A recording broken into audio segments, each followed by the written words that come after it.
The US plans to give Ukraine advanced long-range missiles to help with its ongoing counter-offensive against Russia. That's according to reports in the American media. They quote US officials familiar with the issue, saying Ukraine will get some long-range missiles similar to the ones we're seeing here, with a range of up to 190 miles. Now, that would allow Kyiv to hit Russian targets deep behind the front line.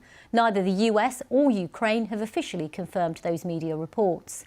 Now, this comes as the Ukrainian military claims it struck the headquarters of Russia's Black Sea naval fleet in occupied Crimea with Storm Shadow cruise missiles supplied by Britain and France. The building in Sevastopol appears to have been hit by at least 2 missiles, causing extensive damage. Black smoke was still rising from Sevastopol hours after the attack. Russia's Ministry of Defense said 1 serviceman was missing. Meanwhile, President Zelensky's just wrapped up a week-long visit to the US and Canada, where he appealed to lawmakers for further support in the ongoing conflict. On Friday, Canada's Justin Trudeau pledged nearly $500 million in aid to Ukraine. That includes 50 armoured vehicles, as well as training for F-16 pilots and engineers to be delivered over a 3-year period. All that's in addition to a $325 million package from the US, announced during President Zelensky's visit to Washington, D.C. on Thursday. Well, earlier I spoke to Peter Zalmayev, who's the director of Eurasia Democracy Initiative. We began by discussing the long-range missiles the US is reportedly supplying to Kyiv. Well, this is something Ukraine has been waiting for since probably the beginning of this war, or at least the beginning of Russia's offensive in the east. ATACMS missiles would be a significant addition to Ukraine's arsenal, which Ukraine, as you know, is already showing some success with its domestic, locally produced missiles, which was just demonstrated in Crimea.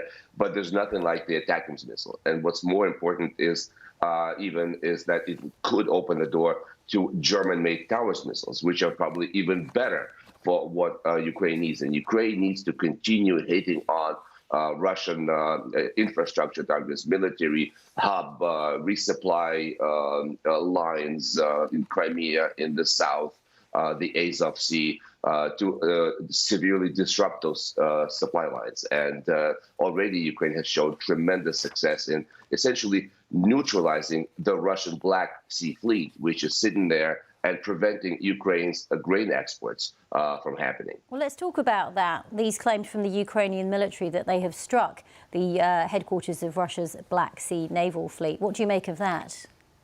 This was a tremendous demonstration of Ukraine's ability.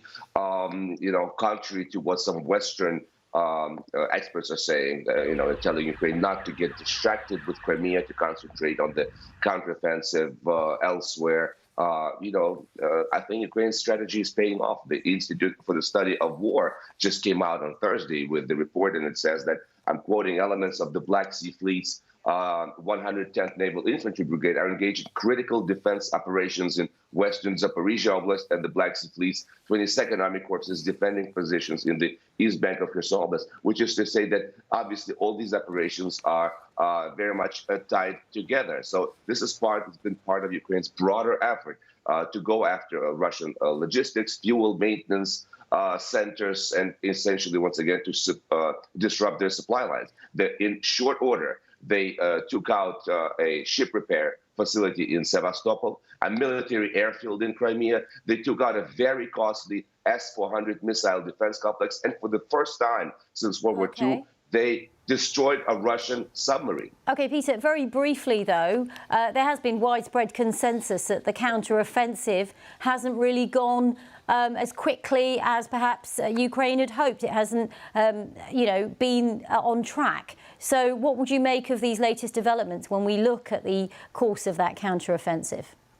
I think they will very much aid in this offensive. And once again, I think we have to move from this position that Ukraine has a few more weeks to go, and that it'll have to put this counteroffensive on hold and negotiate with the Russians. First of all, the Russians are not going to negotiate. I don't know who said that they are willing to do that. And second of all, and Zelensky said that during his Canadian visit, once again, that Ukraine will not stop with the coming of cold and with weather worsening. Ukraine intends to plow through right through the winter and into the spring.